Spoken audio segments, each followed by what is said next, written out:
With so many options, why choose Arizona State University? For me, the only online option was ASU because of the quality. Their faculty was really involved with their students and care about your personal journey. The dedication to my personal development from my professors, that's been extremely valuable to me.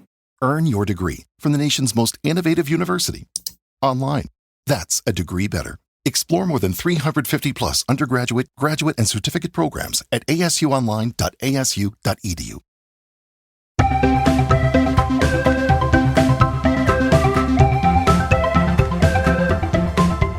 Hey everybody, welcome to 500 Open Tabs. I'm Hannah Hillen. And I'm Kaveh Taherian, and today we are joined by a special guest.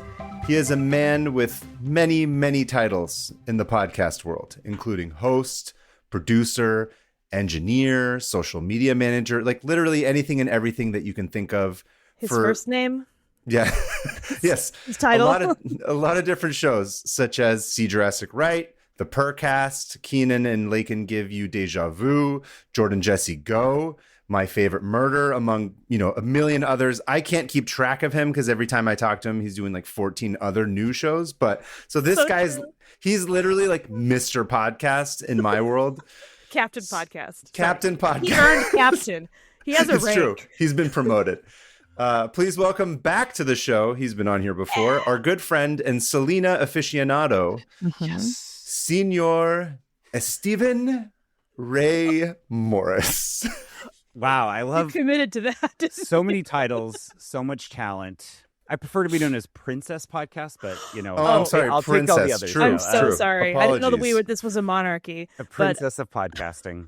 Yes, the princess of podcasting. Yes, thank you. Welcome, Steven, Princess Podcast. We're so happy to have you back. It's been a minute. It has been a minute. I feel like 2 years, right? Only since then have I grown more paranoid and schizophrenic from our topic. That was fake buildings. That's right. Yes. I thought you were going to say because of whales shitting made you more schizophrenic. Stephen, I went to try to look for one of the fake buildings you talked about in London, and I got lost. So that's my story. Wait, like one of the ones that we actually talked about? Yeah, like that fancy, big, tall, white one. Yeah. Anyway, got lost, so got distracted more like. I mean, you loved, you lived, you learned. You learned. Oh my God, Did that's I? a good one. Yeah. I don't know if I learned. I think I just found myself in a different neighborhood and went, oh, well. It's all, you just wandered onto a set. From like you're at Universal Studios and you're back in California on the Somehow London. I go through a portal in the building. Oh, all the fake buildings are portals. Oh, that's like all that. Targets and Best Buys. Like you right. go in and then it's 1995. Yeah. I believe that's what we talked about the last time, right? Was that something about all Targets being portals or something last time? Did we really? I feel like we did. It's been a while, but I feel we're like sleeper agents. We're just picking literally back up where we were last time. We didn't even miss a beat. I'm happy to Welcome be back. back, Stephen. We're both glad to see that you're doing well. I know you had some back surgery, and now I was trying to say that you were Dr. Octopus, but of course, Hannah's now saying that you're Squid Steven. What did you call him? Squid Steven. Squid Steven. Way worse of a name. Look at him. These are my squid arms. Squirt ink. Squirt ink. Squirt ink. Oh. Perfect podcasting material. This is why you have to watch the video. Yes. You have to. And subscribe to our YouTube while you're at it. I don't know. Yes. Wait, Hannah, I asked Kaveh if he had surgery. Have you had surgery? Yes, I have. And it was a time. That's been my icebreaker, is asking everyone if they've had surgery. I'm going to condense this into a nutshell. So like 2 weeks from now, Kaveh's not, okay, we got to lift this whole part out because you can't stand up. So I'm going to do this really fast, okay? And we don't get into a text argument about it. So I got my gallbladder taken out and it all went fine, right? It was great. And then like a week later, I was like, oh, I'm still in horrible pain. So I go back and they're like, oh, it looks like all your organs are ticked off. We took your all gallbladder out. And apparently if you can have surgery, no, seriously, when you have surgery, sometimes, rarely, everything freaks out. Like all your organs are like inflamed and they're pissed and like, on strike or whatever they do. They're demanding people. fair They're wages. People. They have brains. Each of them have their own brain. Wow. I don't know if you guys knew that. That's but stressful. They were everything was inflamed and I couldn't like walk and I was like laying in the emergency room for 6 hours. And anyway, they finally get me in, but I'm in the hallway because it's Kaiser Permanente and that's what they do. They just put a curtain around me in the hall. And for 6 to 8 hours, there was somebody screaming like a few rooms down. Whoa. and attacking nurses while they waited for her like handler because she was Damn. like in like a psychotic it was insane. And she was like, get away, they're coming, like truly. And I was just out of my mind on like 3 different painkillers because guess what, they don't work on me. Opioids don't work on me. Yeah.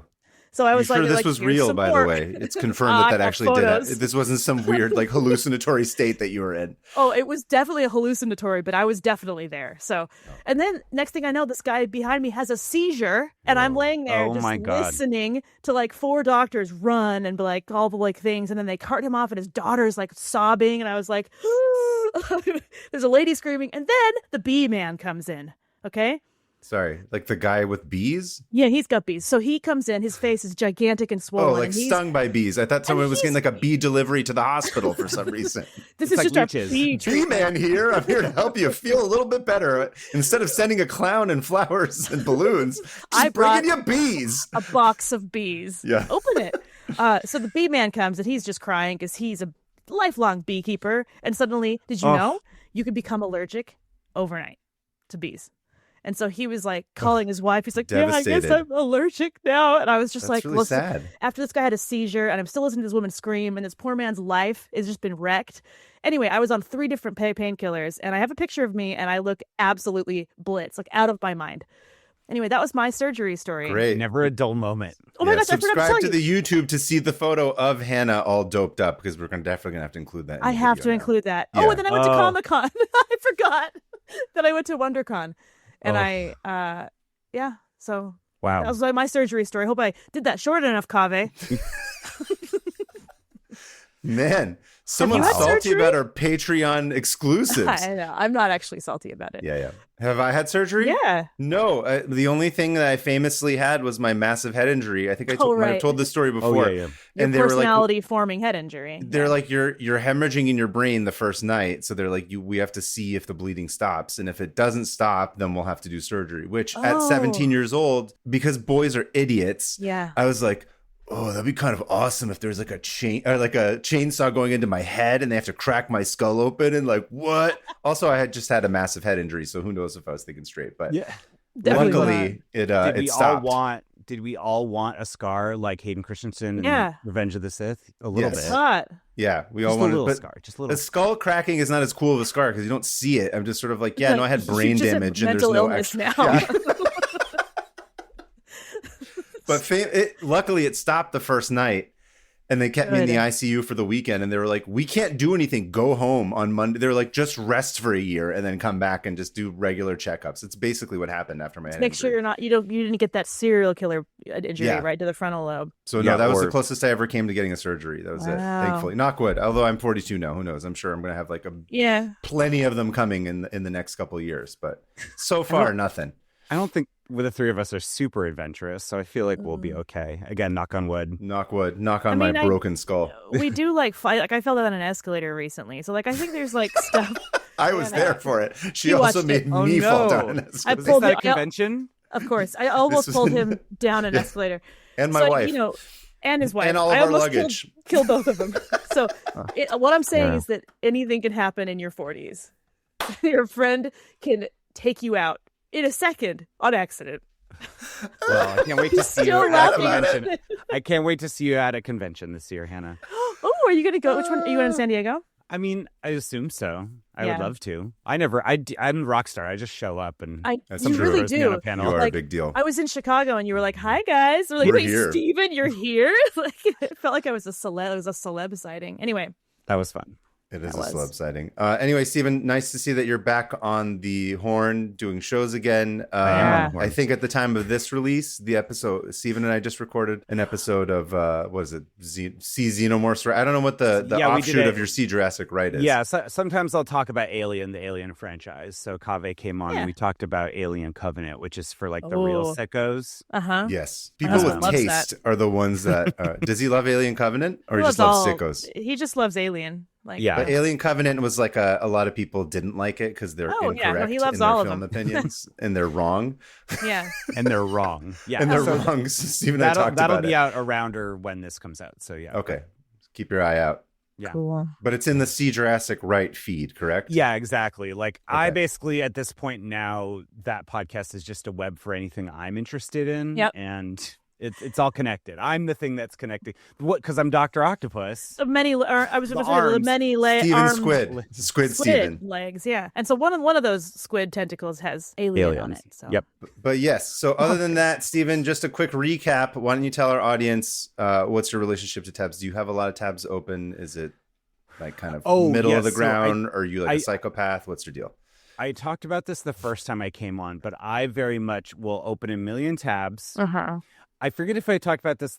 I know the first time when I was on, I talked about the fact that I will just, if there's too many, I'll just nuke it and start over. Yeah, that's right. I do remember this. I admire that. A more recent development, I feel like, since then, is I will make every open tab, I'll favorite it, just in case I ever need to come back to it. You can do that? Does that just make bookmarks? What does that do? Yeah, that's what I'm saying. Yeah, I'll bookmark. I'll bookmark every open tab basically in the thought that maybe I will reopen it someday. Whoa! But it just means I never actually use the bookmarks. That's my problem. I put them in bookmarks, but yeah, and then they go away, and then I don't see them anymore. The bookmarks are the trash. Yeah, exactly.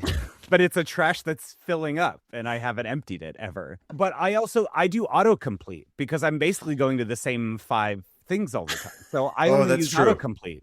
Like, whoa, okay. You know what I mean? Like if I need to go to Gmail or oh, here's a question. I'm superstitious about leaving my email open when I'm not on my computer. Oh. Does that make sense? Like I don't want to like leave the email just like staring back at me. Okay. Like if I leave the house, like I will close the email tab. Is this like a private thing? Yeah, I don't know. Just in case ghosts are lurking around. You never know. Like ghosts might send an email being like, "Send me $5,000." Like, please. I feel like it might scam people under your name. Yeah, it might use ChatGPT or something. Yeah, I don't. Yeah, I feel Ghost Princess. First of all right, Stephen. Thank you. No, I feel superstitious about leaving my email open. Okay, I don't know why. Huh. It just feels like a good habit. When I leave my place, I will close I'll even leave my, just because with like podcasting stuff or editing stuff, I don't have my computer go to sleep automatically.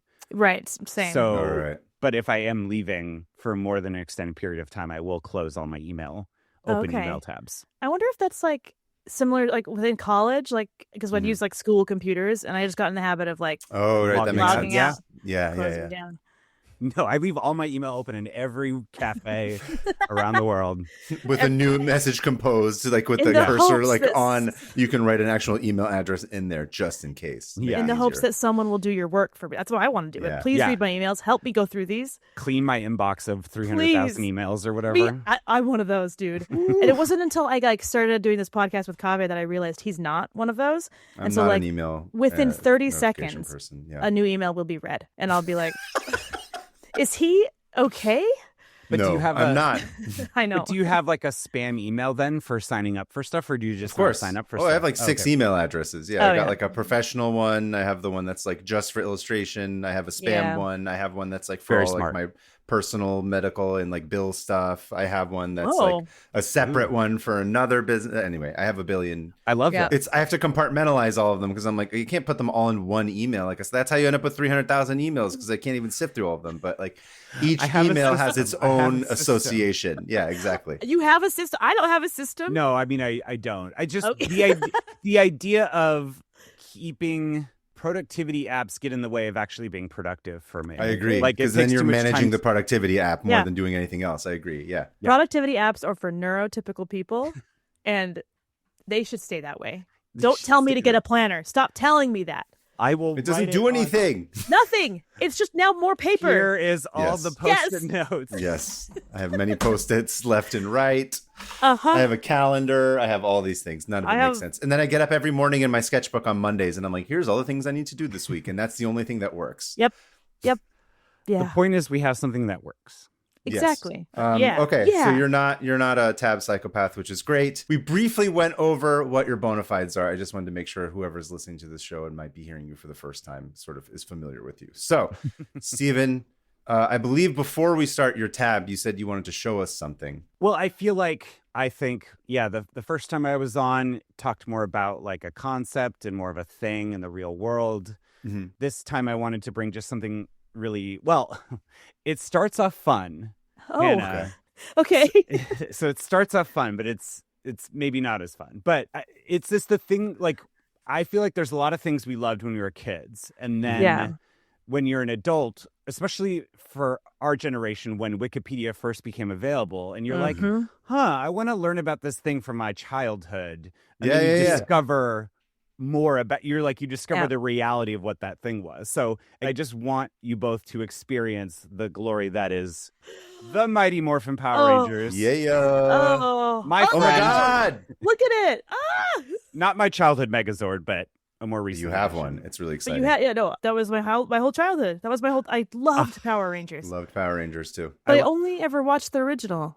Yeah, so that's basically my topic today. Was when I first went to college, YouTube starts becoming a thing, Wikipedia is becoming a thing, and you're like, oh, I want to like learn about the Power Rangers, and then you're like, wait, there was a Japanese show that they just took footage from and then filmed inserts of like American, of like American actors basically, doing the stuff. Like that blew my mind. Like that was one of those first, like when you're like, kids today, they don't, they have access to all information at all times, but like, they don't know. This was the thing, like, when you're in college, you're passing around the aux cord, you're passing around your laptop, playing random YouTube videos.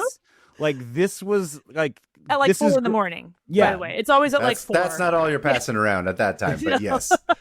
But like that, like it was like one of those, of like the geeky things we liked growing up, like learning about the idea that not only was the Power Ranger show this like Super Sentai show, and then they just filmed these American actors. And then as it goes on, you learn that like, oh, the reason why certain actors were replaced was because working conditions were terrible. Yeah. And, it's like, it's all the childhood stuff starts to like crumble because you're like, oh, like that's the thing that blew my mind. And we'll racism. We'll get into all of it. We'll get into all of it. But like also the idea, like, because you think about how it takes like 3 years to make like 5 episodes of Stranger Things, where in the 3 years of the original Mighty Morphin Power Rangers, the run that we grew up with, there was 60 episodes, or essentially the first season was 60. So in 1 year, they made 60 episodes. The next year made another 50 and then did another 30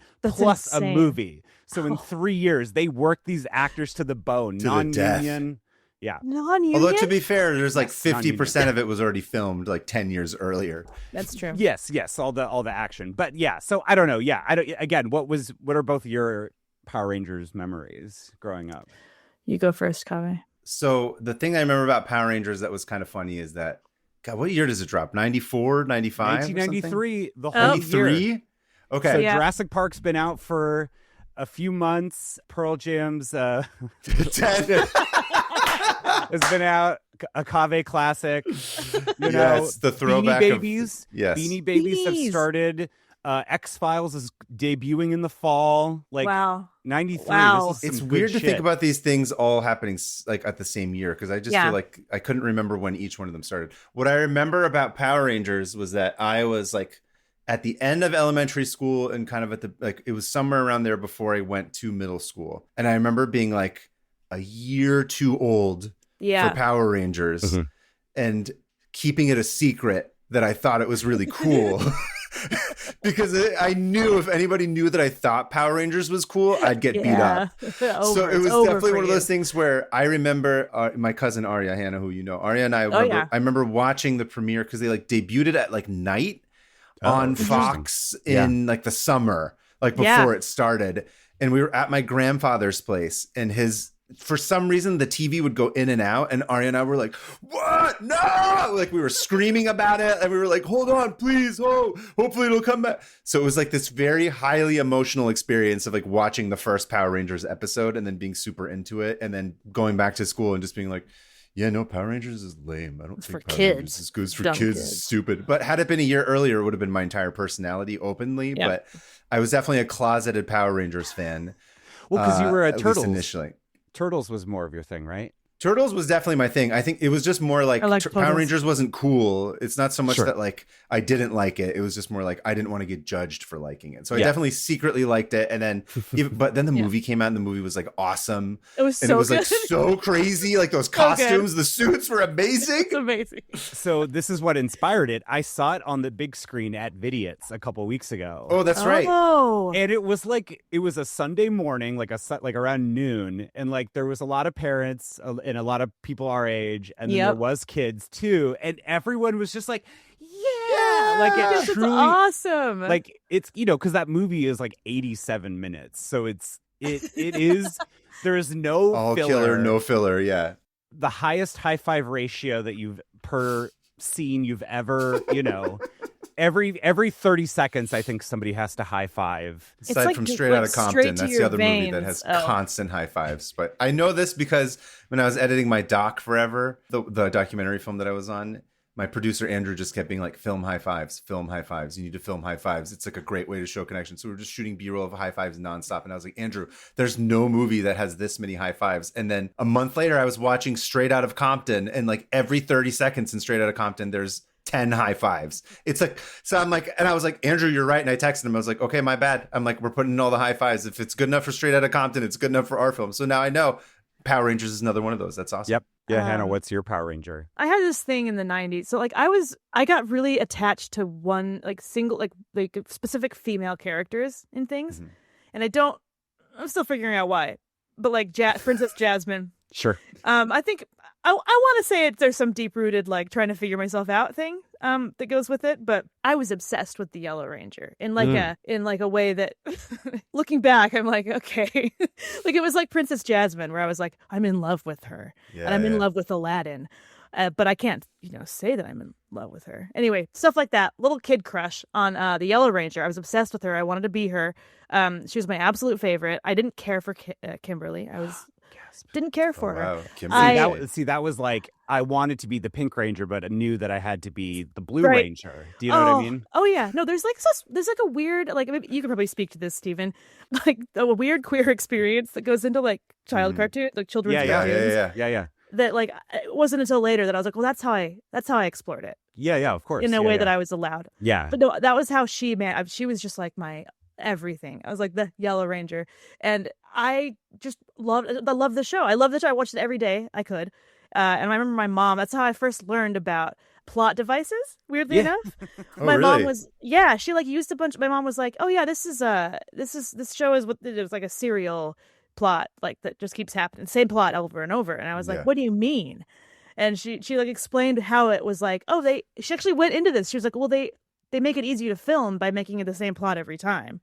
They just change things around a little bit. And I was like, Mom, what? Spoiling the magic. But like, and I remember that so clearly, just sitting there being like, she's right. The story engine is what you call it. Yeah. Yes. And so it's like an action or procedural or like, something like that. Yes, exactly. And I don't know she didn't use the word serial. It was like, I can't remember the word she used, but I remember I learned a new word that day. I was like 9. And yeah, that's my experience where I was like fixated on the Yellow Ranger. And then she died. Yeah. The actress died. It was really and sad. like devastating. It killed me. She died after the show. I didn't realize this again. It was later, yeah. Until like the early 2001, I think. But yeah, I mean, again, think of that idea. We talk about how, especially animation writers are like, oh, the reason why the people get away with not getting paid higher rates and stuff is because Disney or like Netflix will group like 3 seasons as one season. Yeah. Right. So, and so this was, I think they're like really following off the model of like children's television where it was like, the first season of Power Rangers, of the Power Rangers we know, was 60 episodes. It's crazy. 60 22-minute episodes or whatever. Insane. All the same plot every time. Don't even worry. So you missed that first one, Kaveh, but you could see the other ones. They're all the same. It worked. It worked. That's the thing. It worked, and I liked it every time. It was satisfying. You knew what was going to happen. Yep. But yeah, I mean, that, again, when you first learn this rabbit hole, like, you're like, wait, what does that mean that they filmed American actors and used footage from Japan? Right. And, like, the person, Haim Saban, who, Saban is, like, the main Huge owner of all this stuff, and he basically was in Japan and saw this idea where it was like a Japanese show dubbed in another language, and was like, money, Yeah. Genius. and all the merch. Well, yeah, like that's Incredible. why they have so many Zords and all, all the different. Yeah, I had a there's lunchbox. toys. I had a Power Rangers lunchbox, one of the plastic ones, Those Were you ever a ranger for Halloween, Hannah? No. I was the actually. Black Ranger for Halloween. Awesome. never He was was. he was the best. Yeah. No, I was gonna say the other thing that's really cool about the dubbing is like their masks don't have their mouths move, right? Yes. Right. Yes. So it's literally like it doesn't have that weird. I mean, it's still really cheesy. I love it. I don't care. Oh, I yeah. say that complimentary, The but best. it's like you don't have like the mouth moving and then like totally different words. So it's like it masks it, no pun intended. It masks it even better, which is what's so interesting about it as a show. Just for some people who didn't know, there was like a certain point in the 80s where the idea of marketing to children, like a law was basically like, never mind, you can market toys to children. We covered now. this. Yeah, I did a tab on this last year, actually, Yeah. specifically about the deregulation of allowing commercials. Sorry, about literally toy shows. Sorry, shows becoming commercials for toys. Yeah, that was like a whole Transformers. process. Yeah, so you've talked like this is just one of those things where you really look back at our childhood specifically, and it's like, Transformers and Ninja Turtles, and then Power Rangers. Like this is such a like. You have to imagine from a business perspective, this is so much more cost effective. Oh yeah. big time. Where and we'll get into the plot of Power Rangers a little bit, but I mean, it's like, all right, just film like 5 teens, in just various parts of the valley in LA and like having them hang out, Angel Grove, wink, Los Angeles, is that what Angel that's Grove. right. I mean, or Anaheim. I mean, could kind of be a stand-in for either, but it's also a very good genre mashup of like it's teens being like, we're in school trying to do like whatever, blah blah blah blah blah, and then oh shit, sorry, I can't go to the science fair because we got to go fight like Rita Repulsa and then come back. It's sort of Spider-Man-y in that sense, where it's like it's grounded in these teenage, exactly. Turtles. Yeah, I feel like I was watching Saved by the Bell concurrently. Yes, I think we probably were. Power Rangers. And that's a very much like that 90s teen, but like mixed with like Japanese like combat or what's it called? What did you call it? Martial arts? Or No, they're the term for Sentai. Sentai, yeah. Mixed with like this very specific Japanese style of like show. I mean, I think it probably also laid the ground for like everything that came after, like totally. Pokemon. And it's very much like when you watch American Idol, right? Even if you don't like American Idol, you're like, this is the most efficient capitalist system thing that I have ever seen in my life. Power Rangers, as terrible as it was, probably to all the people who worked on it, you're like, this is an incredible amount of like capitalism firing at all cylinders, of just exploitation and making something that's kind of interesting that also ties into toys, that also ties into 60. You're just like, ah! I know it's. I feel a little guilty, but so my father did the taxes for Saban at this time. Whoa. And oh my God, I just got so excited. I know. Or didn't do the taxes, if Let's you get know him what I on mean. the show. Yeah. But so in this era of Tickle Me Elmo and like hot toy items, and my dad is such a Boy Scout, and he never like tried to get things out of the companies that he worked with or whatever. That's a nice guy. But for my birthday because Power Rangers premiered in 93, so my 7th birthday in 94. I got the Megazord. I got the Dragon Zord. It was when it was really hard to find, and he basically used his connection to. Yeah. That was the one time I was like, all right, that's a good use of your power. Yeah, for sure. So, but for people who don't know Power Rangers, I mean, it's so like as a kid, I wanted to be a Power Ranger. Like I daydreamed about me and my friends and I being somewhere. And then, we're called upon. We're all dressed in like our favorite color. Yes. And we have our favorite that's the animal. other part that's really fun too, is like the color is like everything's themed to being like, I love the color green. I'm also going to wear all color. So good, dude. So efficient. Cool. Again, you're right. It's so efficient. It's like Hogwarts houses. It's like, well, I know what I'm going to buy at this place. I like the green guy, and I like the color green. Yeah. Also, the reason why I loved the green and White Ranger had nothing to do with anything other than the fact that he had long hair, and I thought that was cool. I was like, I wish I had a ponytail. That's awesome. Bad boy. He was the that bad guy was boy.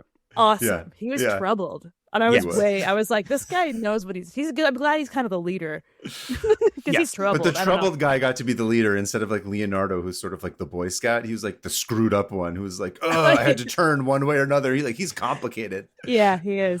Well, yeah. So to briefly go through the plot of Power Rangers, which, like, again, I recently rewatched the movie and it's so much fun. I've tried to like rewatch the show and it's a little bit harder to, Yeah. It's like Goosebumps, where you're like, this was all written on cocaine in 5 minutes. Like, it is just very. But, like 100%. we watched the opening. Rita Repulsa is this cool ass witch. Like, she's perfect. The voice is hilarious. Barbara Goodson, rest in peace. The voice actor, or the American voice actor. All the voices were hilarious in that show. Honestly, every one of them was amazing. They're perfect. I love that because Free with Ads, Jordan Morris's other podcast, other than Jordan Jesse Go, they covered the movie like last year, and it was just like he described Power Rangers, like all the bad guys in Power Rangers just like they look like they're from like different things.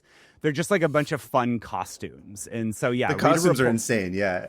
Rita Repulsa is like this amazing witch, but like she looks like a planetarium is on her. Her headpiece is like this crazy, I don't know. Yeah. I love her. She's like these astronauts like open a dumpster where I guess her and her minions have been for 10,000 years on the moon. So that's where her base is. And you have like Goldar, who's like that was the best. Bear with gold armor and wings. Oh, love right. That guy, Goldar. Was that a bear? Or like a wolf or something. I don't know what he was. Like, I don't know what animal I am. Like all those voices don't match the faces, which just makes it so funny. Babu. Like, like there's like this like tall blue monkey with like a monocle. That's and Finster is like this weird like white creature with glasses and who makes all the other monsters. And you have the putties, which are like putties. Yeah, they're like in lycra spandex, but they have a big P on them. So when you punch them, they go boom. Yeah. Not a very good design in terms of you should not don't make your putties with a button on their chest that makes them disintegrate. Kills them. Yeah. But maybe rethink that one. Yeah, and so the main, like Zordon. Zed. Don't forget about Lord Whoa. Zed. Well, no, we'll get into Zed. Okay. I'm going to go through the jumping ahead. We'll do a cliff notes for the entire run. Okay. But so initially it's Rita Repulsa is back to terrorize Earth. She specifically targets Angel Grove. Mm-hmm. And so that's where Zordon is, who is this like head in a glass. Floating head, yeah. Floating head. And he originally imprisoned Rita. And so he essentially like needs teens to fight on his behalf. And so he picks grooming. Problematic. Where was Zordon on the Epstein logs? Yeah. He was on there. Oh. Jeffrey, I need you to find me many more teenagers to institute into my base. Oh no. Zordon, they're too young. Alpha 5, his robot assistant.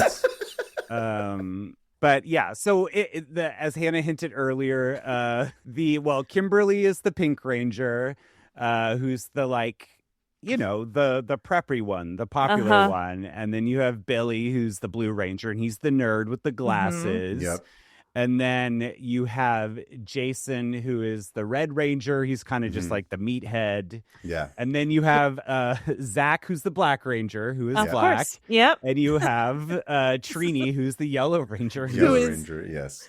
Vietnamese, but, So is Asian, yeah. Again, it's not really just they just ran with it, Yeah. And then, here's the thing, too, is that, like, even at the time, right, you can say, like, it was a different time. I think all of us as kids, even as children, we're like, who weren't indoctrinated into, like, woke or whatever at that time, we're all like, this is a bit on the nose, isn't it? We're Why like, is this this guy the seems Black problematic. Ranger? Yeah. We're like, it would have been really easy to swap the colors. It's not that big. It's not that hard to do it. Yep. Yeah, and because they eventually do that in all different kinds of ways, because Power Rangers has been going for the last 30 years. Billion years, yeah. And so the first season of the show, again, the first 60 episodes. Well, because they used to show them 5 days a week, right? Yeah. Like every day after school. I'd watch it every single day. But the big overarching plot of the first season is, of course, Tommy, the Green Ranger, who starts out as a brainwashed evil ranger working for Rita. That's right. And then he eventually gets, rescued and brought into the fold of the Rangers. And again, he's the bad boy, which I feel like makes the Red Ranger, like Jason, kind of redundant because Jason was also kind of the bad boy a little bit. I don't know. Mm-hmm. I always thought he was just sort of the jock leader. I didn't really see him as the bad boy as much. Yeah, I guess he didn't smoke. He was like, whoa.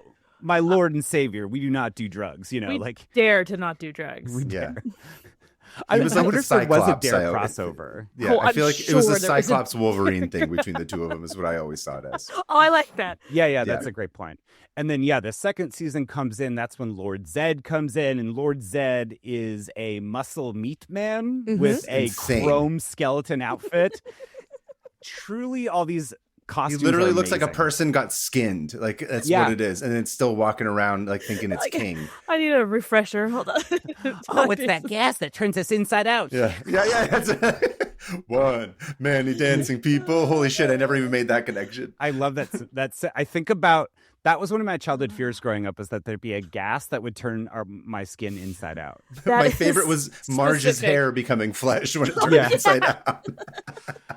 Her skull is just that way. and I guess this is a good time to introduce. So I think we hit it earlier, all this non-union work, low pay. Yeah. David Yost, who played the Blue Ranger, talks about homophobia on set at the time. Wait, sorry, before we move on, are you going to mention the other two characters, the comic relief? Oh, well, yeah. What was Bulk and Skull, which Bulk are like... and Skull! I need it.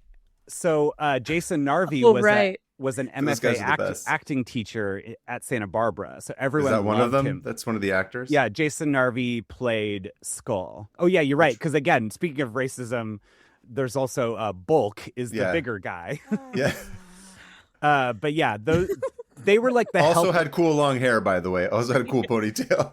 Oh, yeah, he had the ponytail, but he was also like balding. He had like a Willie Nelson from my memory. I love how the 90s were like, bad boy, give him a ponytail. Ponytail was the sign of got cool. into our psyche to the point it where really did. People were like calling the cops because there's a man with a ponytail in their neighborhood kind of thing. But they were like helpless comic relief. Like they were kind of mean, but they were still like, I guess we got to rescue our high school bullies, They weren't trying to join Rita Repulsa's cause or anything. They're just sort of dumb. To like we're not going to smoke grass, man. Like we can't go that far. Like we'll graffiti like a wall, but we won't. We'll stick some gum on like underneath your chair, but like we won't do drugs. Yeah. But yeah. So it's like they filmed this first season. It's obviously a huge hit. They're going into filming season 2 again. Like the plot of the show, Lord Zed's coming in. Tommy. They bring in he becomes the White Ranger. It's the greatest thing ever. It's the biggest reveal. It's crazy. Goes from different Zords. Again, all these like toy opportunities behind the scenes. Like this is something I didn't even know until more recently. Like, so they are taking all this footage from these Japanese shows, but they're like running out. So the thing I didn't realize is that Saban is like actually getting the original Toei to like film new footage with the costumes. So they're like, hey, can you just film more footage of the monsters and like Rita and like all of them fighting and stuff, and like we'll go film our half over here. So I thought that was like really interesting. Did not know that. Just having to knock out a new monster of the week. That was the other thing too. It felt it kind of lines up with like Star Trek or something, where it's like some new alien.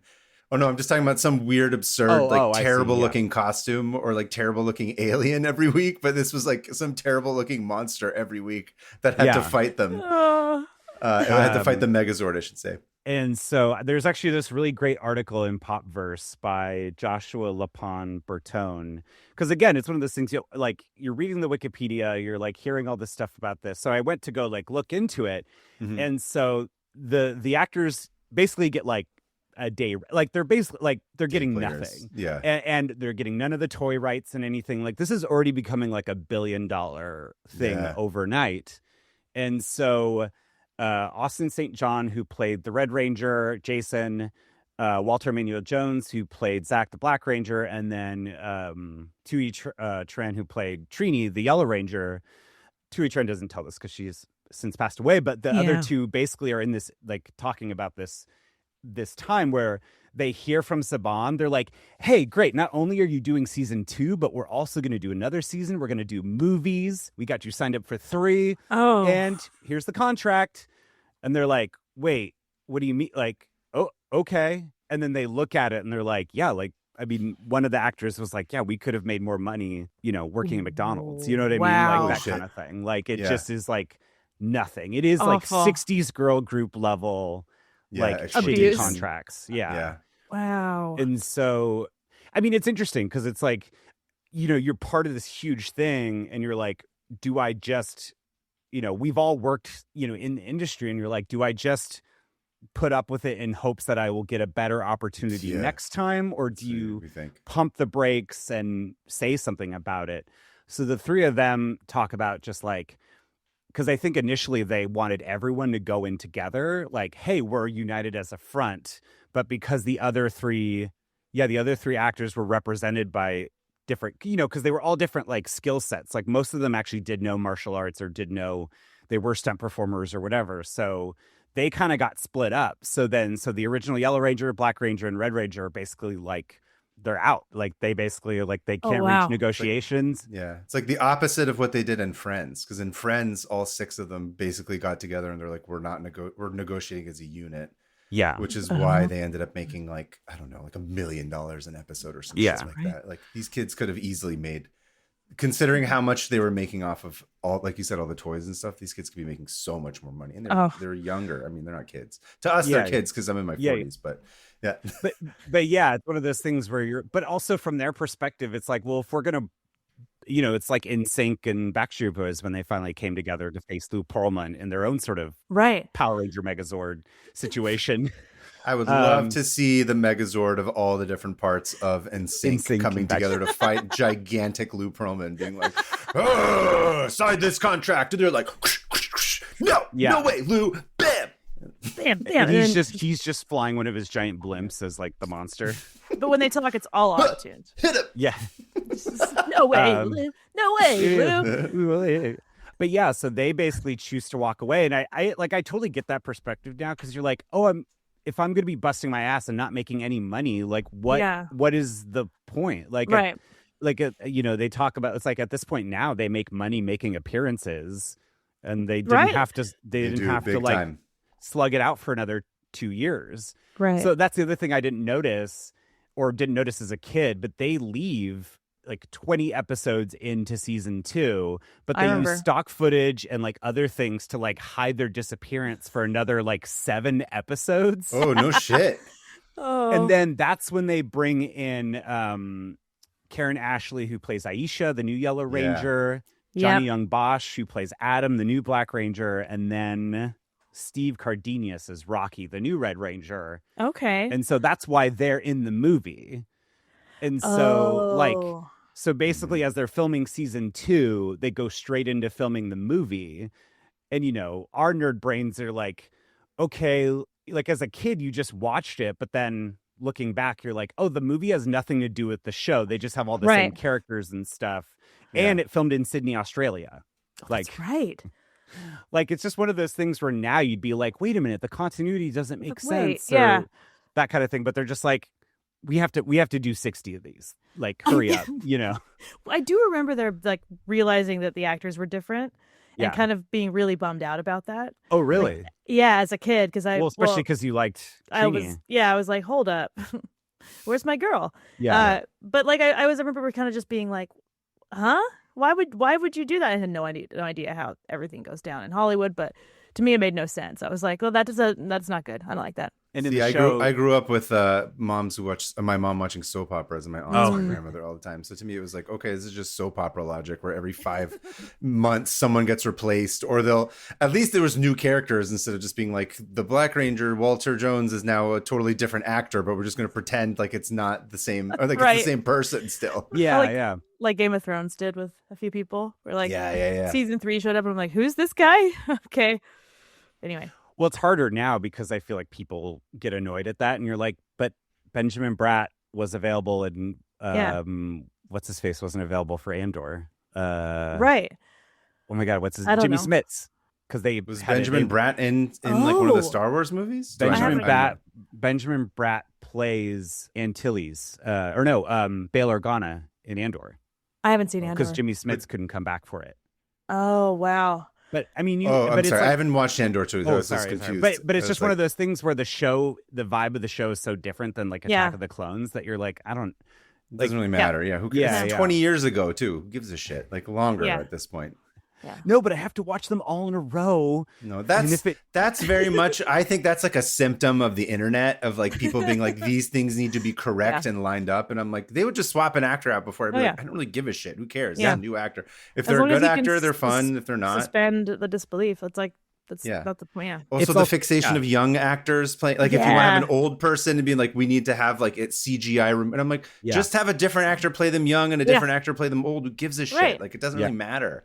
No, totally. And it's, in the show, they at least do like, oh, those 3 Rangers are going off to some convention in Switzerland or something. Like, Right. Yeah, what was it? Did they get into like a program or something? Didn't they go to college? There was that was how they wrote them out of the show, or that's they're going to Epstein Island. They're like, you've aged out. You have to leave now. You've hit the age of 18. Aged out of Epstein Island? Yeah, Is they're that 18. what you're saying? Yes. It was Zordon has no use for them. We are in the worst timeline. The worst. You can no longer be on Angel Grove. We need you to leave. The Angel Grove World Peace Conference in Geneva, Switzerland. Oh my God, good for them. They're helping. That is a very 90s, like, hands across America, like, let's all post, come together. Yeah. And funded by Jeffrey Epstein at that time, I'm sure, as well. Funded by a bunch of, anyway. So, to wrap up this first original run, because I feel like for me, I started falling off because, it's like they've replaced the Zords. They went from the Dino Zords, all the fun, again, from this is the Dino Zords. So we have a saber-toothed tiger. Yeah. We have a Triceratops. We have a T-Rex, a pterodactyl, and a mastodon. But again, it's like different Zords, different things. Different colors. So good. They're announcing their goddamn different animal and a different color for each person. Yeah. We never had a chance. We never had a chance. We were never not going to be obsessed with it. Yeah, we were never going to make it out alive. If you can make someone relate to one specific thing, you got him. You got him. And as much as it was like terrible and tasteless and racist, it is like, okay, well, it is like multicultural, right? So there is like some kind of thing in the 90s. To like that's what I'm saying. Yes. Not by today's standards. I'm saying by 90s standards, it was there's a black person and an Asian person and a white person all on. It was like, again, Star Trekky. Yeah. It was Star Trekky in that sense a little bit. Let's not go crazy. Come on, Hannah. Yeah, sorry. I'm sorry I even suggested there was less than 3 white people. Yeah. But the third season, and which 2 women characters, by the way, that was also a thing that honestly that was not as common to have 2 female. Yeah. Yeah, usually in the core crew. Yeah. Right. I remember being a kid and just like grasping at anything. Like with Batman, I'm like, I guess I'm on the side of all the villains. That's what's happening with me. Like it's like, oh, she's a cat burglar. She's my best friend. I love her. Yeah. I love her. Aww. I don't care about only Batman. have one girl character if there was like a group. And she was They'd always be like, pink. the girl. Yeah. Always wearing pink, and like I was just not into that. And so I was like always grasping for something. And so they gave me 2 to choose a second from. Option. Yeah, exactly. Yes. 2 of them. So, I mean, to wrap it up, basically, like the third season, which, again, I don't remember very much of, but they, again, replaced the Zords one more time.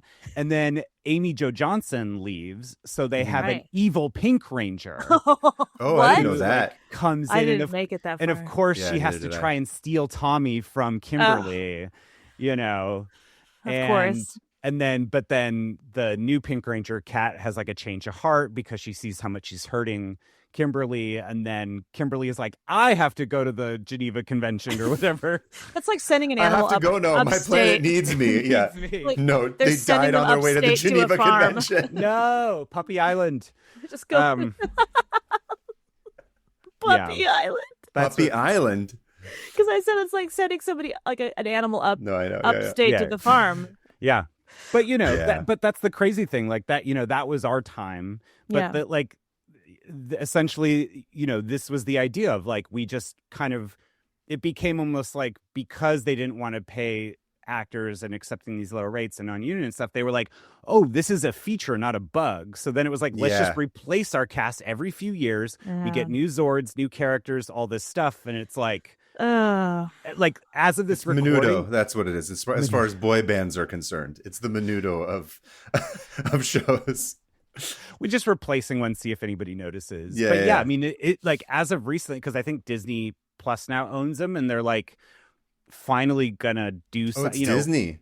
Yeah, I thought Netflix owns them. Didn't they do like some reboot movie a couple of years ago? And now they're like rebooting it again. Yeah, because Elizabeth Banks played Rita Repulsa and Bryan Cranston played Zordon. What? I never watched that one. I kind of want to see it. Yeah, we should watch it. Interesting. I guess Elizabeth Banks has a pretty good Elizabeth Banks vocal... would be actually really funny. I could see her being good as Rita Repulsa. Actually, that's a good cast, I think. That's a good casting choice. But yeah, it's been going on ever since. Toys, Neo Rangers, Dino Rangers, Space Rangers. And as far as like printing money, the nerd continuity, some of these original Rangers have come back.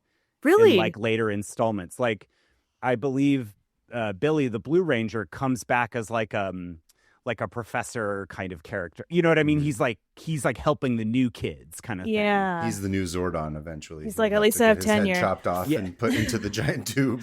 Okay, just I'm a head in a jar. You know, it's funny considering the continuity and considering the fan base, you know, you would think we see some stuff for Power Rangers at conventions, but not to the extent that you think you would. No. Like the way that you see Pokemon stuff, which is like belligerently insane, the amount that you see. I feel like you should see more Power Ranger stuff, but you don't see as much as I would think. You should start drawing them. I should. I did do Pasadena Comic-Con a couple years ago, and Walter Jones was there, and the line was crazy. It was like twice wrapped around the block, basically. I saw him at Comic-Con last year. Really? Just at the bar, hanging out. I met him last year, too, actually. Oh, you did? I went to the, remember that party I went to, Hannah? The Black and Bougie party that I was at? Yeah. And he was there, and he was, like, talking about his grandson or something. And I was like, what are you talking? I was like, no, you're 17 years old. You're the Black Ranger who's 17. You don't have children or that's not allowed. That makes you so much older. And he looks incredible. Yeah, of course, he looks amazing. He looks crazy. But I was like, no, you're not allowed. That was like, that's not okay. I was like, I'm not able to process being that old at this point. You're like, it's like existential crisis. There's like an explosion and there's like that. Yeah. You like go into this like, and I was like, no, that's not true. I was like, you're lying to me. No. I can't handle this. Yeah, but I recently actually bought, because apparently Amy Jo Johnson has like really kind of taken more ownership of that character, and so she has written a line of like, apparently because Jordan Morris was telling me that like the Power Ranger comic books are really popular these days. Okay, I can see that. I can see that. So I recently bought like a big volume of it just because I'm curious to get into comics. But yeah, so that's Power Rangers, man. Dude. I did buy Rita's Revenge on the Switch a couple months ago. Oh, cool. Oh, how is it? It's like this old school beat 'em up, kind of like how the Ninja Turtles games were, but it's like you get to be different Power Rangers. It's really fun. Side scroller? Yeah. It's like a side scroller, like an arcade game style. Side scroller. Yeah. And then you do like a first person boxing when you're the actual Megazord fighting the monster. It's pretty fun. Oh, that's cool. It's a Switch game. I enjoyed it. I had the Sega Genesis game, which was a fighting game, but you know what's like fun a Street about Fighter kind of game specifically? Yeah, that style? Okay. But never played that one. When you're looking at the show, it is like people in suits, basically. Yeah. You know, so it's very like clunky, kind of old school Godzilla style. So the fighting game is very just like Rock'em Sock'em Robots, but like slower. I mean, look, money. Yeah. Money. Make it good enough. Money. Money. I'm just gonna say one more thing too. In the movie, in terms of like we were never gonna make it out alive, and it was helpless. In the movie, they start the film with them jumping out of an airplane, and then Tommy is on the board. So for some reason, he's skydiving with a board. Do you guys remember a snowboard? This? Yeah. He's like, which doesn't make any sense. But at that age, I was like, and they're playing that Red Hot Chili Peppers cover of Higher Ground. Yeah, Higher Ground, and I'm like, I'll never recover from this. This is the greatest thing I've ever seen in my entire life. Done for. And then they're like holding hands in the sky and spitting. Do you remember? And you're like, Just you think about that, like physics wise, they would just like it would just whip them all over the place, and then they'd just fall like a rock. But not him. The coolest thing ever. This is the greatest thing I'd ever seen. Also, I don't think the violence was so like my parents were kind of like, this is better than South Park or The Simpsons, you know, like I don't feel like I was ever, there was never any like question about that I could watch this, but I feel like I heard from other people that like Power Rangers was too violent. Really? Them. Yeah. I think my mom was always fine with it because it was just like, you know, barely, you can tell they're not even hitting each other. Yeah. Yeah. You know? Whoa! The last thing I'll say before we go on to closing your tabs, I just wanted to mention that like the soundtrack was all, I do remember watching an interview, I forget what his name is, the guy that was like the guy who scored the whole thing, but he was like some old metalhead. And he was just like, yeah, because if you listen to it's all like, you know, shredding and like these weird like harmonic, it's like weird. The intro is metal. It's all metal. Like they'll be like, Green Ranger, go. And it's like, it's like kind of cheesy, but kind of great. And like if you go back and listen to the music, it's actually a lot more involved than you think it is, which is you really never stood a chance. Every single thing about this show for you is like immediate dopamine. Right. Yeah, so I did start watching, Sarah and I did, because they brought them all to Netflix. I think like last year we watched it. I remember watching, even now, kind of Stephen, to your point of like watching it as an adult, be like having gone through film and like watched the visual language of it, you're like, this show is intense. Yeah. Like the snap zooms and like the cutting patterns and then like the low angle shot. And I was like, every single instance, like every cut, every part of it is made for like maximum effect. Yeah. And it's boom. It's actually very like, for its time especially, is like it's crazy and it's insane and it's a lot of fun. I actually think it was really well done. The movie, I think the movie, like, again, isn't some secret masterpiece, but it is just like 87 minutes. You are just like you're the N64 kid. Nintendo 64. We watch that every Christmas, by the way. I love watching that. Yeah, it's so good. It's so good. Oh. The Power Rangers movie or something else? No, just this one short YouTube video of a kid opening an N64 in like 1993, 1995. And he's just like, his eyes go huge. He's like, Nintendo 64! And he like flips out. So we actually use that to judge how excited we are about things. Me and my husband were like, it's like Nintendo 64 at Christmas excitement. Oh, that's so great. Should we use that sound as the sound to close Steven's tabs? Sure. No, we should use like Power Ranger sound. Power Ranger sounds. Actually, I don't know if Alyssa can. I don't know how easy that would be to. Any idea, Steven, on how you want to close your tabs? Ooh, that's a good question. I don't know why the Green Ranger flute. We're doing let's do it. We can probably find it. It's not that hard. Or just a flute. The Green Ranger flute especially is okay. All right. Okay, Steven, you got your tabs ready? We'll count you down. 3, 2, 1. And if we can't get that sound, we'll just use your voice doing it. Yeah, perfect. So, all right, moving on to listener emails. Okay, guess what? It's from our boy. We haven't heard from him in a while. Nico from Riverside.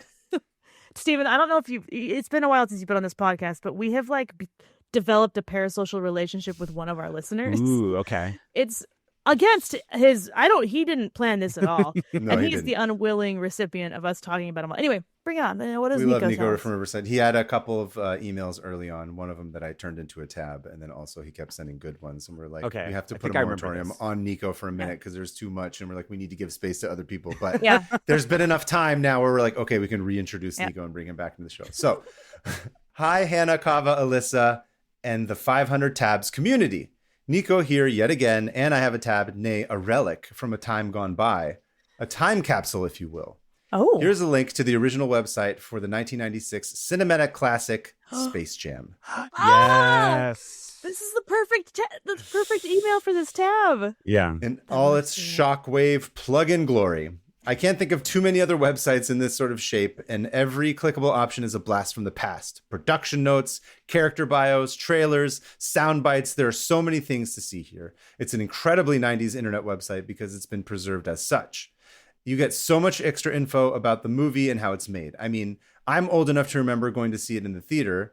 Nico note. Saw it in Laughlin, Nevada when I was 3. Nico note. I'm going to start using that. So it's like Nico lore drop right there. Yeah, Nico lore. And while I admit the movie is a fine bit of nostalgia, the website is nothing short of a miracle that it's lasted this long. When this website was first launched, it was an experience to get your computer's internet running, back when you had to yell at someone, "Hey, get off the phone, I got to use the internet." Oh. And most of the things you wanted to download probably took like 10 minutes to get. That is if you had the AOL minutes to use it. Oh, dude. That was the whole AOL. thing. Quite honestly, it makes me really miss how film companies used to give a shit about behind the scenes and hyping up movies. Yeah. Nowadays, using at the time modern methods. We don't even get special features on some $40 Ultra 4K releases and virtually no sort of features on streaming apps. They just relegate that stuff to YouTube if they feel like it, or they don't do anything at all. The fact that this website that is now 30 years old and virtually everything still functions on modern and shitified web programs goes to show that Have you much heard like about enshitification? Yes. Yeah. Okay. Cory Doctorow, I believe that was his term that he coined. Goes to show that much like the microplastics in our body, the ancient Space Jam website still lives on. Come on and slam down at the Mecca BBL Dickie Nixie Soviet Gwen Stefani tribute toilet pool party, Nico. Thank you, Nico.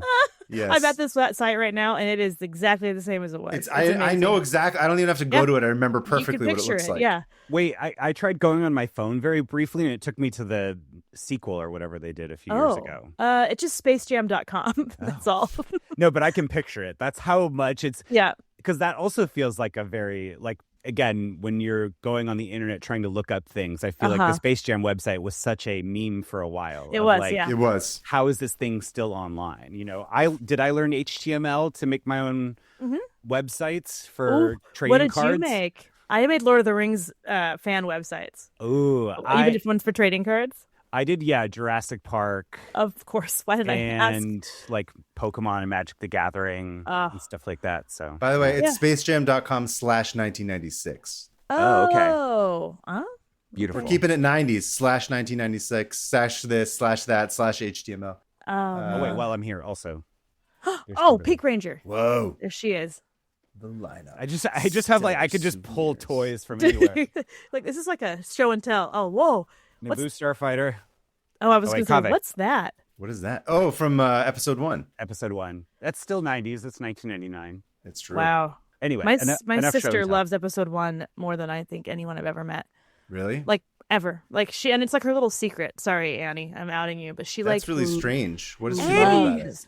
She loves everything about it. Hayden Christensen's not even in that one. No, but she loves all of them. All the three prequels. She's like obsessed, like deep to her core. How the movies were every time you watch those movies, I'm like, oh right, he told us and we didn't listen about what was going to happen. What?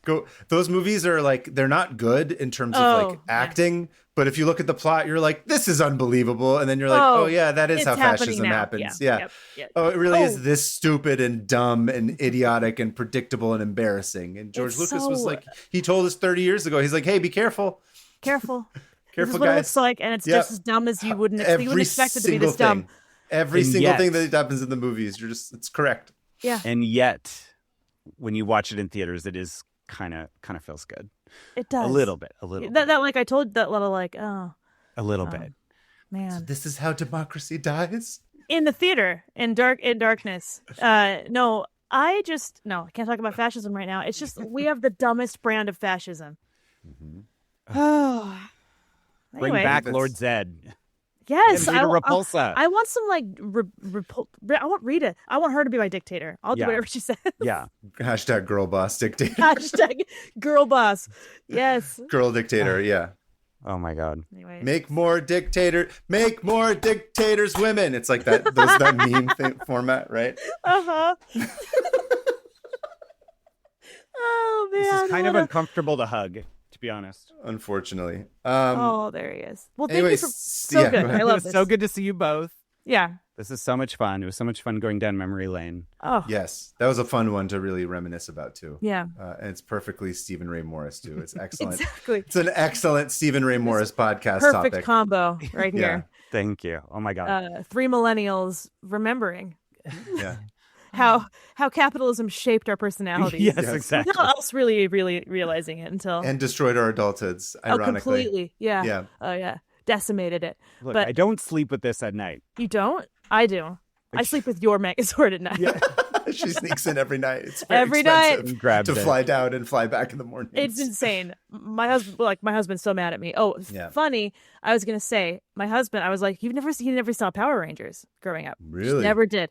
And so I want to say 5 years ago, I was like, you have to see it. It's the best. I was just like doing the thing where I talk it up. And then when I showed it to him, he was like, this?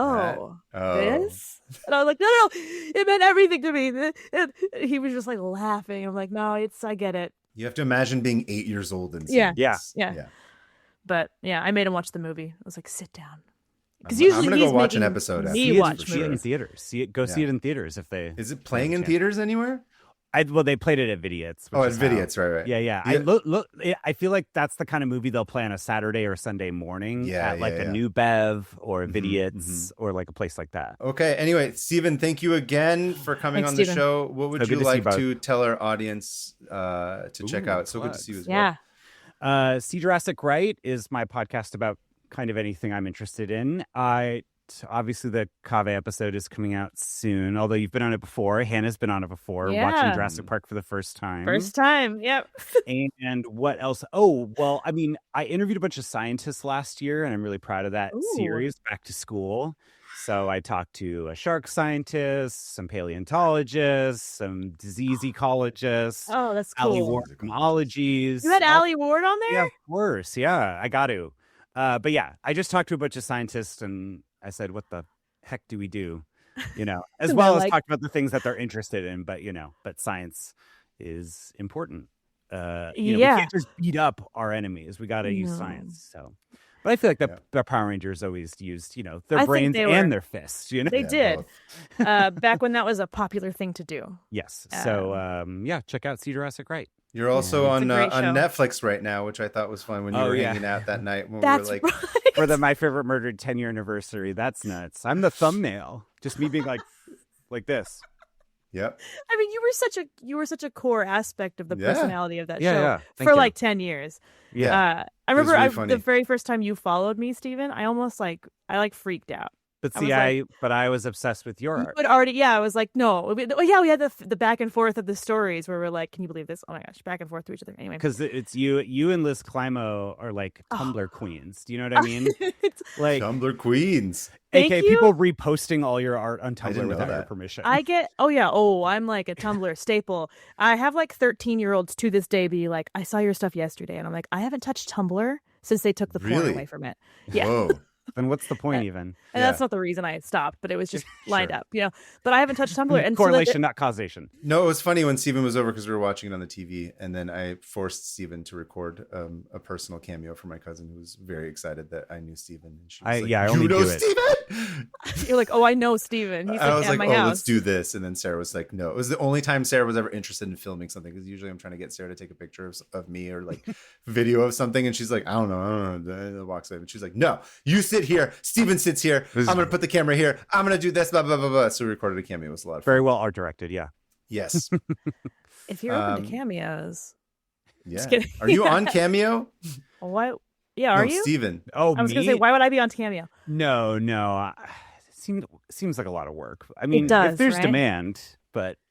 Let us know in the comments if you would love to see Steven on Cameo. Help this guy make an extra $20 every time he orders a taco or something. Just be like, hey, I'm Steven. I got a taco. Well, how's it going? See how much all the Power Rangers make, Yeah, $20. I'm sure they make, It's $20. No, I feel like... Not anymore. Amy Jo Johnson, she's got to make she's $200 on though. I think. Yeah, they're in the nostalgia cycle right now. So they've got older people who are wanting to get autographs. So they're charging at least probably $50. I bought a cameo for my brother from one of the guys from Trailer Park Boys. Yeah. What's his name? Not Jim Leahy. He's dead. He's the pot-bellied assistant guy. Have you ever seen Trailer Park Boys? No. Yeah, I don't remember their names though. Anyway, that was one of the. He got all the info wrong. I was like, "Here's stuff about my brother," and he did all of it wrong, and it made it so good. See, anyway. That's why I do need to look up if Amy Jo Johnson has one, because I want her to say, "I love you, Stephen. You're so smart and handsome." That's it. If you're listening, Amy Jo Johnson, please just send us a video for free. I only did one cameo ever, and I ordered one of Teen Witch. I don't remember what her name is. Oh, that's cool. Teen Witch for Awesome. my sister for her birthday, where I was like, can you do a Teen Witch birthday shout out? And my sister was very excited. It was great. Cameo was great. We should get on Cameo. I think people have to request it though. Should we? I don't care. I'll make money. By the way, speaking of which, please share this episode with your friends. Yes. Subscribe. We need more reviews too, by the way. do. If you can Reviews, do that. they really help. We're doing Please. really well on Spotify. I think we have like over 200 5-star reviews on Spotify, which is cool. Yes, we can thank get you. some more if you could do that. If you could write reviews on Apple, if you can subscribe on YouTube, all those things will be great. It means a lot. You Yeah. can even like mute us after you subscribe. I don't care. Just subscribe and then throw your phone in the ocean. It doesn't matter. We just need the You know what? numbers. We'll be there too. We're throwing ours in the ocean too. You know what? Here's how we're gonna sign off. I'll see you all at the ocean when we're throwing our phones into it. What she said. Thank you again to Stephen Ray Morris. You can Thank follow you. us for any updates. 500 open tabs on Instagram. Mm-hmm. Never on Blue Sky, but it's there. But it's there. I'm at PermaFriends on Instagram. Commentarian on Blue Sky. Hannah is at Hannah Hillum on everything. In the meantime, as Hannah said, we will see you in the ocean. We'll see you at the ocean throwing party. The ocean throwing party. I don't know. I just pictured Thanks, that part from Arrested Development where Job tries to throw the mail into the Oh, ocean. and he can't do it. Yeah, Pull its bag. It's gonna be that. But our phones? Look. Sure. Alyssa, just fade it out. I'm just gonna keep talking, and it's bad. Thank you, Bad. Stephen. Bye, Stephen.